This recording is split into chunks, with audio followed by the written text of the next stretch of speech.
Ses yeux, rieurs, reflètent le personnage enchanté qu'il demeure. À l'école, ce jour-là, notre maître avait passé la matinée à nous raconter un épisode fort intéressant de la vie de nos ancêtres les Gaulois.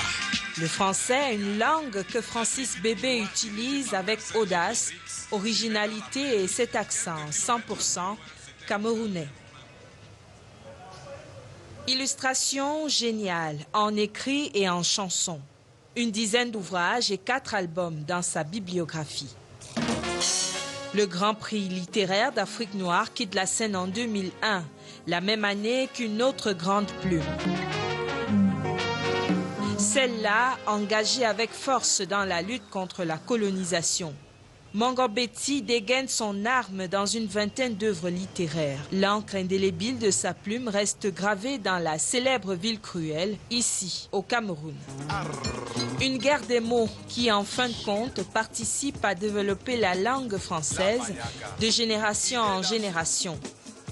Francophile et camerounais, une personnalité que cette romancière franco-camerounaise défend bec et ongle. La langue française parlée, chantée, écrite par des grands auteurs que j'ai admirés, comme Diderot, comme Baudelaire, comme Voltaire, ou chantée par Léo Ferré. Donc je me suis mise dans ce jeu en la réaménageant à ma culture, qui est une culture purement traditionnelle camerounaise.